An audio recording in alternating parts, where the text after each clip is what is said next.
Jin quickly ran to his door. Just hearing Minsu's voice brought a different kind of reaction to him. He tried to go out, but the guard assigned by his father to monitor his movements stopped him, pushing Sunjin back into the office and closing the door. Standing there, Sunjin placed his hand on the door, hoping Minsu was still there. He called out her name and asked if she was still there. Minsu answered from outside, telling him she was there and that she just wanted to request something from him. Nothing else. Sunjin asked if she was okay and if she had been sleeping and eating well. Minsu ignored his questions and instead pleaded with him to do something about the statement that had been released by his company about her. She told him that what was said was false, that it was affecting her life, and that she needed her name cleared. She added that this was all she was asking for, and that she would leave him alone.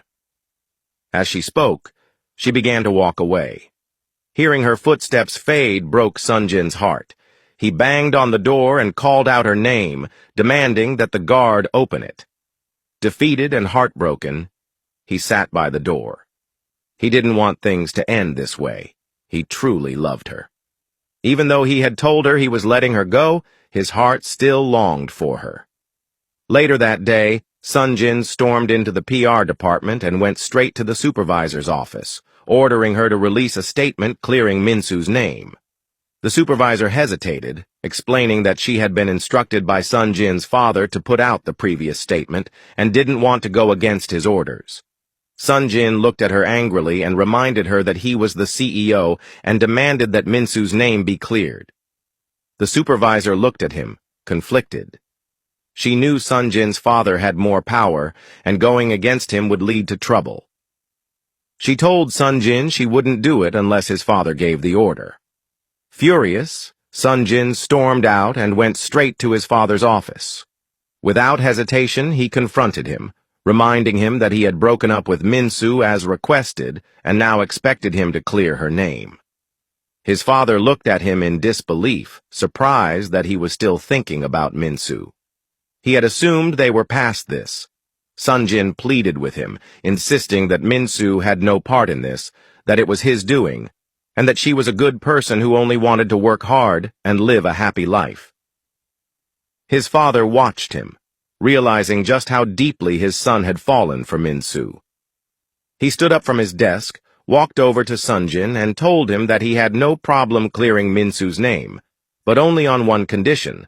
Sunjin had to go on a blind date that he had arranged, and he had to make a good impression on the woman he was meeting.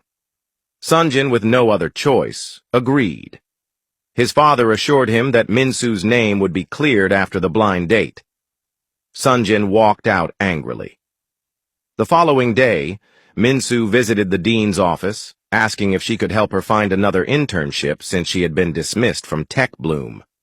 She knew how crucial an internship was to her overall grades and didn't want to fail. The dean told her that the only option left was for her to find one herself, as the department couldn't assist at the moment. Minsu sat there, saddened. The dean reminded her that she was a smart, hard-working young lady and encouraged her not to let this setback stop her from chasing her dreams. Minsu smiled, thanked her, and walked out. Determined, she decided to search for an internship herself.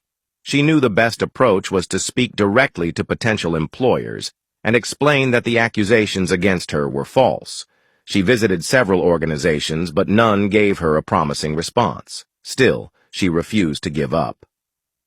That afternoon, Sunjin arrived at the blind date his father had arranged. The meeting was set at a luxurious hotel. He walked in and approached the young lady seated at the table. They exchanged greetings, and she introduced herself as a member of the Jin family, which owned one of Korea's largest gold mines. Unimpressed, Sunjin told her to order whatever she wanted, adding that he wasn't hungry. The lady did most of the talking while Sunjin sat there, lost in thoughts of Minsu. He wished she was the one sitting across from him. The idea of being on a date with another woman didn't sit well with him, but he knew he had to do this for the woman he truly loved. As they sat there, Minsu walked into the hotel. Sunjin's heart sank the moment he saw her.